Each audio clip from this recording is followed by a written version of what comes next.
Anda orang kecil diuji dengan ujian kecil. Anda orang menengah diuji dengan ujian menengah. Anda kedudukan yang tinggi, maka akan diuji dengan kedudukan yang lebih tinggi lagi. Maaf, Allah tidak akan menguji dedaunan dengan angin yang menerpa akar. Pasti berbeda. Karena angin ketika kedudukan semakin tinggi, maka angin semakin kencang akan menerjangnya. Yuk kita turunkan. Jenis ujiannya bisa 3. Allahu Rabbi wal Islam dini wa Muhammadan Rasulullah wa yaqini. Maka di sini ada gambaran pada kita yang pertama, kalau antum sedang dibimbing oleh Allah menuju kedudukan yang tinggi, maka sadarlah teman-teman, saat yang bersamaan antum tidak akan sunyi dari rintangan-rintangan sekitaran. Catat itu baik-baik. Anda kedudukan biasa, naik luar biasa, maka hambatannya itu akan semakin meningkat, tidak sama dengan sebelumnya. Anda orang kecil diuji dengan ujian kecil. Anda orang menengah diuji dengan ujian menengah. Anda kedudukan yang tinggi, maka akan diuji dengan kedudukan yang lebih tinggi lagi. Maaf, Allah tidak akan menguji dedaunan dengan angin yang menerpa akar. Pasti berbeda. Karena angin ketika kedudukan semakin tinggi, maka angin semakin kencang akan menerjangnya. Yuk kita turunkan. Jenis ujiannya bisa 3. Bismillah. Tenang aja mas ya. Antum lihat aja, tulis ya. Biar saya ngapus, insyaallah. Perhatikan baik-baik. Sini. Kedudukan bersanding dengan ujian. Kalau rumus fisikanya, F berbanding lurus dengan P. Gaya berbanding lurus dengan tekanan. Jadi kalau antum misalnya, rumus asalnya F1 sama dengan F2. Gaya gerak sama dengan gaya dorong. Kalau dikembangkan ke sini, tenaga kecil begini, maka yang bunyi kecil. Kalau besar, semakin besar lagi. Nah, memahami rumus ini, F sama dengan P. F berbanding lurus dengan tekanan. Ada gaya tekanan juga yang cukup kuat. Ketika antum pukul kencang, suara kencang. Tapi ini lebih sakit kan? Tekanannya lebih kuat. Itu agak berbeda. Itu dalam persepsi positif. Dalam persepsi negatif juga bisa. Gaya berbanding lurus dengan tekanan. Semakin orang banyak gaya, semakin tertekan hidupnya. Ya? Tanya. Sekarang lihat sini. Rumus ini kalau kita turunkan lewat ayat, am hasibtum an tadkhulul jannata. Apakah Anda akan duga begitu mudah masuk surga? Walamma yatikum matalul ladzina khalau min qablikum. Sementara Allah belum menguji Anda seperti orang dulu yang dijamin surga mendapati ujian. Apa jenis ujiannya? Ini manhaj hidup kita dan kita berhenti di sini. Maaf, saya mungkin hanya 5 ayat dulu untuk hari ini ya. Massathumul ba'sa. Ujian pertama disebut dengan ba'sun. Jamaknya ba'sa. Ba'sa. Ini masih ringan. Misal, jarang ke masjid, sekarang mulai ke masjid. Begitu antum ke masjid, Allah kasih ujian. Sesuai dengan kadar niat antum. Kasih ujian gerimis. Ke masjid gak? Itu ba'sun. Begitu antum ke masjid, orang Arab katakan, nazil matar. Turun hujan. La ba'sa. Gak ada masalah. La ba'sa. Tidak ada masalah. Serap ke dalam bahasa Indonesia, lewat. Labas, lewat. Ringan. Berarti, kalau antum diuji dengan yang ringan, maka antum kadarnya masih ringan, akan dinaikkan kepada yang menengah. Akan yang menengah. Hati-hati betul. Kalau antum belum lulus yang di sini, maka antum akan terus sampai di sini, sampai lulus di sini. Sampai lulus. Antum mau berangkat ke masjid, gerimis bisa. Tiba-tiba nggak jadi di rumah. Istri antum mengatakan, Pak kok nggak ke masjid? Hujan mah, kan cuman gerimis. Takut teriak, Masya Allah. Padahal antum misalnya belum kuat untuk berangkat. Maka antum akan terus diuji di sini. Lihat rumusnya, Quran surah kedua ayat 286. La yukallifullahu nafsan illa. Allah tidak akan pernah menguji seorang hamba di luar kadar kemampuannya. Jadi kalau antum masih ujian yang ringan, antum diberikan yang ringan. Antum naik menengah, diberikan yang menengah. Antum naik lagi level tinggi, diberikan ujian yang berat. Menengahnya disebut dengan darrun. Waddarra. Dari ba'sun jadi darrun. Jamaknya darra. Sudah menyakiti fisik. Kena fisik. Sudah melukai. Hujannya makin deras. Ya. Kalau dalam kehidupan, yang ini mungkin celaan biasa. Sudah berubah ya. Masya Allah.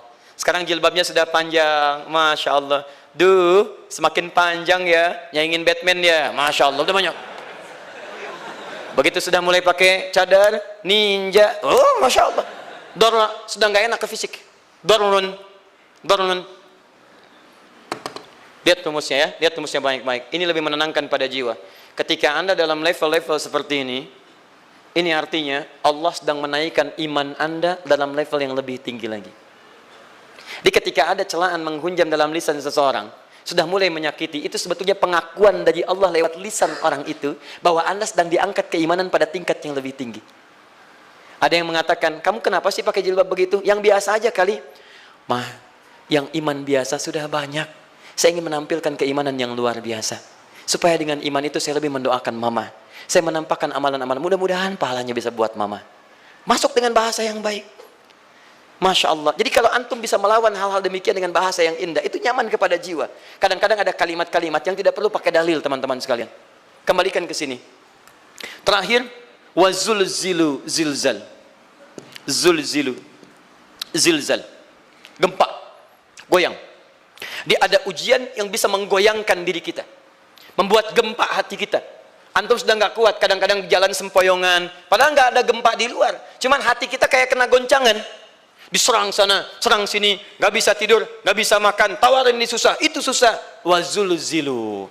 Bahkan hatta yaqula Rasulullah walladzina amanu ma'ahu mata nasrullah. Sampai-sampai Rasul SAW, bahkan orang-orang beriman, bahkan yang setelahnya bisa mengatakan, kapan ini berakhir? Akan tiba masa Anda mengalami satu situasi sampai Anda mengatakan, kapan berakhirnya yang seperti ini? Serang, serang, serang. Perhatikan, jika Anda berada pada level ini, saya ucapkan selamat kepada Anda.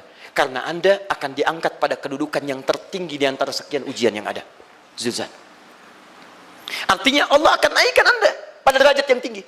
Karena hukum ujian tadi, la yukallifullahu nafsan illa wus'aha. Allah nggak akan menguji seorang hamba di luar batas kemampuannya.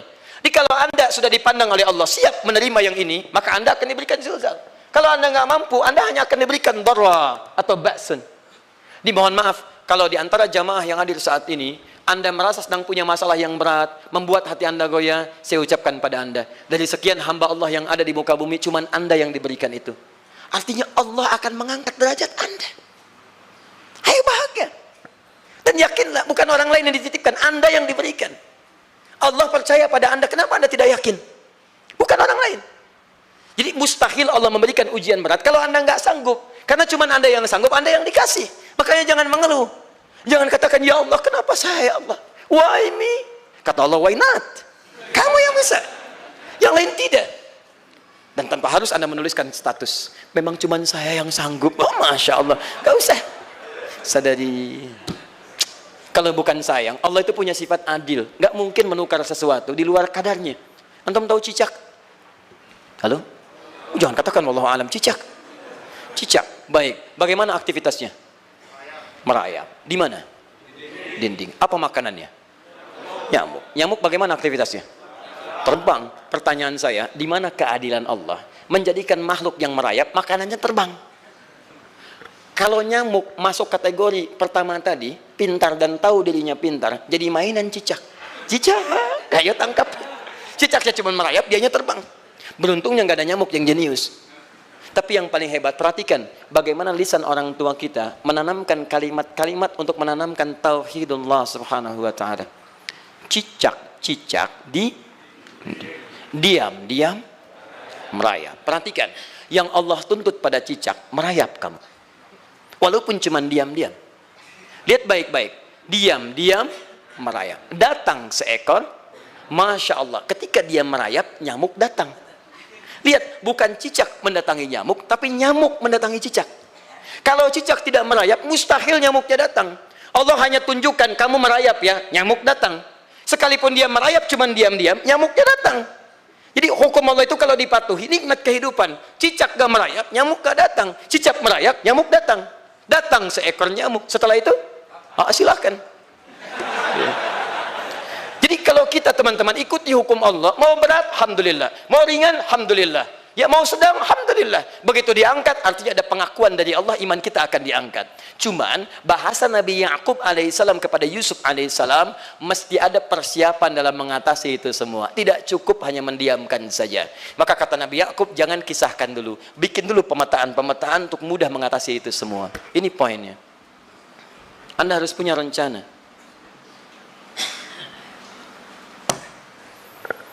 Maka Nabi Ya'qub menyiapkan, bekali dulu ini, siapkan itu. Kalau ambil ke aspek teori untuk kita sekarang, tafsir dari ini, untuk menyelesaikan solusi di Quran surah kedua ayat 214 tadi, maka jawabannya ada di Quran surah ketiga ayat 142, paling kiri sebelah atas. Ini kanan sebelah bawah, ini kiri sebelah atas. Dan awal ayatnya dibuka dengan kalimat yang sama. Perhatikan, Al-Baqarah ayat 214 kalimatnya menggunakan am hasibtum an tadkhulul jannah. Ali Imran 142 am hasibtum an tadkhulul jannah. Yang Al-Baqarah itu ujiannya, walamma ya'tikum mathalul ladzina khalau min qablikum masathumul ba'sa wad-dharra wazulzilu. Yang Ali Imran itu solusinya. Am hasibtum an tadkhulul jannata walamma ya'lamillahu alladzina jahadu minkum wa ya'lamas sabirin. Saya tutup sampai sini dulu. Teman-teman perhatikan, walamma, sedangkan Allah ya'lamillahu alladzina jahadu minkum, belum melihat kesungguhan Anda untuk mengatasi berbagai persoalan kehidupan itu. Kalimat jahadu, akar katanya dari kata al-juhdu. Serius. Sungguh-sungguh. Jadi kalau persoalan Anda ingin segera selesai, Anda mesti serius. Hei yang sedang kuliah, kalau mau cepat selesai kuliahnya, serius belajarnya. Pahami dengan baik. Kalau Anda nggak pernah serius, bagaimana bisa menyelesaikan pelajaran dengan baik? Hei yang sedang berumah tangga, kalau ingin baik rumah tangganya, serius dalam berumah tangga. Keluarkan hukum-hukum Allah, terapkan dalam kehidupan rumah tangga. Anda akan mendapatkan manfaatnya. Hei yang sedang berbisnis, serius dengan pekerjaan. Karena hanya orang serius yang bisa menghasilkan kekayaan-kekayaan yang terbaik. Serius dalam ibadah, karena ibadah melahirkan keberkahan dengan kekayaan yang Anda dapatkan dari titipan Allah Subhanahu wa taala. Ayo serius. Al-juhdu dibagi 3 bagian. 1, serius dalam merencanakan, disebut ijtihad namanya. Bikin rencana. Misal, maaf, tadi dalam keluarga, kalau diambil kedudukan Yusuf alaihissalam, antum tempatkan itu pada porsi pertama sebagai target. Misal, Yusuf diberikan kedudukan oleh Allah. Bagaimana anak saya punya kedudukan walaupun tidak sama dengan Yusuf alaihissalam? Cari, rencanakan, buat pemetaan. Di masa depan anak saya mesti punya kedudukan. Apa? Kalau dalam kedokteran, kedudukan dokter yang terbaik. Kalau dalam bisnis, pengusaha yang terbaik. Misal, kalau dalam pemerintahan, jangan tanggung-tanggung, jadi presiden, jadi itu. Anda turunkan kemudian pendidikannya dari situ. Ijtihad direncanakan. Masuknya lewat sini, lewat sini, lewat sini, lewat sini. Seperti kemudian, maaf, Hannah dengan Imran rahimahumullah merencanakan hasil yang terbaik untuk Maryam, bahkan sejak dalam kandungan. Quran surah ketiga Ali Imran dari ayat 35 sampai 37, paling kiri pertengahan sampai bawah. Idz qalat imra'atu Imran rabbi inni nazartu, bahkan nazar. Nazartu ma fi batni muharrara, saya bernazar anak saya yang lahir ini akan punya kedudukan dekat dengan Allah Subhanahu wa taala. Di sejak bayi direncanakan. Mau jadi apa? Setelah itu apa? Jihad. Jihad itu kesungguhan dalam mempraktekkan, mengaktualisasikan konsep yang sudah dibuat. Jangan sampai cuma berdoa tapi doanya tidak disandingkan dengan ikhtiar, nggak nyambung. Makanya ketika lahir ada jihad, jihad dengan doa. Falamma wada'at saqalat rabbi inni wada'tuha untha, ayat 36-nya. Wallahu a'lamu bima wada'at wa laysa dzakaru kal untha. Lihat, wa inni sammaituha Maryam wa inni wa'idhuha bika wa dzurriyyataha minasyaitonir rajim. Doa. Setelah berdoa apa? Teruskan. Bagian akhirnya ayat 37-nya. Maaf teman-teman, tidak cukup dengan doa. Karena Maryam masih dekat dengan Allah, punya kedudukan, dia mesti dirawat oleh orang yang paling saleh. Cari Nabi Zakaria, orang saleh. Mesti merawat. Tempatnya mesti netral dari keburukan, bikin mihrab. Jadi tempat dibuatkan, orang soleh merawat, doa dipanjatkan, doa berbanding lurus dengan ikhtiar. Apa yang terjadi? Ayat 37-nya. Fataqabbalaha rabbuha biqabulin hasanin wa ambataha nabatan hasana. Maka Allah Subhanahu wa taala menerima usaha orang tua ini. Doanya diterima, ikhtiarnya diterima. Jadi kalau antum mengambil ayat tadi, diterapkan dalam kehidupan, rencanakan teman-teman sekalian. Anak mau sekolah di mana? Mau jadi apa? Turunkan ke bawahnya. Oh, dia mau jadi dokter, dokter yang hafal Quran, turunkan. Pendidikannya di sini, di sini, di sini, di sini sampai paling kecilnya. Siapa gurunya yang dekat dengan Allah? Sekolahnya yang menjauhkan dari hal-hal keburukan, sampai satpamnya soleh, securitynya soleh, koperasinya orang-orang soleh, gurunya orang-orang soleh. Hadirkan. Kalau ikhtiarnya sudah nyambung dengan doa, maka fataqabbalallah, qabbalallah. Taqabbalaha rabbuha. Diterima Maryam, antum diterima. Di kadang-kadang yang nggak nyambung nih begini, doanya nggak nyambung dengan ikhtiar, itu masalahnya. Ya Allah mohon ya Rabb, jadikan anak saya rajin sholat, hafal Al-Quran, tapi ditempatkan di sekolah yang tidak pernah mengajarkan sholat, gak nyambung. Ditempatkan di tempat yang tidak pernah mengajarkan Quran, tidak nyambung. Gak ada kesamaan di situ. Maka Nabi Ya'qub alaihissalam memberikan gambaran kepada anaknya, "Nak, kamu akan punya kedudukan begini. Hati-hati. Setiap ada kedudukan akan ada rintangan. Kamu harus punya rencana untuk merencanakan solusi-solusi terbaik untuk itu." Kemudian yang terakhir, ini yang paling hebat, mujahadah. Perjuangan melawan emosi. Karena tidak sedikit tantangan itu, maaf, yang berat itu bukan menghadapi fisiknya, tapi menghadapi diri kita sendiri. Mau ke masjid, malas, itu yang susah dihadapi dibandingkan dengan hujan. Hujan ada payung, malas mau pakai apa? Maaf, menurun, semangat turun, malas datang, kecewa datang, pesimis datang, lawan, namanya mujahadah. Gabungkan ketiganya, isi dengan sabar. Wa ya'lamas sabirin. Manhaj itulah yang diberikan kepada Yusuf, sehingga Yusuf nanti mengalami tahapan-tahapan kehidupan sampai dengan beliau mencapai puncak tertinggi, disebut kemudian menjadi Al-Aziz, dan disitulah kemudian terbukti mimpinya setelah 40 tahun atau 80 tahun disebutkan dalam satu riwayat, maka terbuktilah mimpi ini punya kedudukan, bapak ibunya beserta saudara-saudaranya sujud di hadapan Yusuf alaihi salam. Teman-teman, ini baru 5% dari pengajaran yang ada di surah Yusuf. Masih banyak hal yang lainnya. Bagaimana ketika mohon maaf bertemu dengan saudaranya. Saya kasih bocoran sedikit. 10 orang rapat di satu tempat untuk mencelakai Yusuf. Setelah mereka menyimpulkan bapaknya itu lebih perhatian kepada Yusuf. La Yusufu ahabbu ilaina. Yusuf itu lebih dicintai dibandingkan kita pada diri bapak kita. Bapak kita salah nih. Bapak kita salah. Masya Allah. Bapak kita sesat nih. Ya, inna abana lafi dhalalim mubin. Bapak kita sesat banget nih. Salah bapak nih. Ya harusnya kita yang dicintai, kita lebih kuat. Wa nahnu usbah, kita lebih hebat dibanding dia. Rapat teman-teman. Yang hebat begini, 10 orang rapat. Diajukan usulan untuk membunuh Yusuf.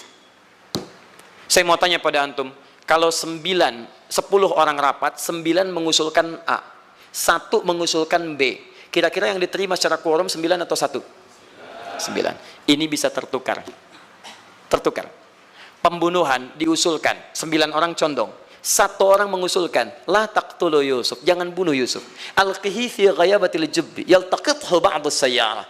Cukup lemparkan dia ke tempat gelap. Kemudian di tempat itu akan lewat para kafilah, dia diambil dan menjauh dari kita. Yang penting kan Yusufnya nggak ada, supaya dosa kita nggak berat-berat amat. Yusufnya ambil, itu kan tujuan kita. Lihat baik-baik. Biasanya setan kalau sedang melakukan sesuatu itu nggak akan nanggung, nodong bisa pembunuhan. Lempar bisa perampokan. Tapi ini yang aneh, kenapa 9 orang yang untuk membunuh itu tiba-tiba belok menyepakati rencana yang pertama? Yang 1 orang. 9 orang, 10 orang rapat, 9 punya A. Tiba-tiba yang 9 berpindah kepada yang B yang cuma 1 orang. Kenapa bisa terjadi? Ada rahasia di situ. Kapan rahasianya? Kapan-kapan kita bahas lagi.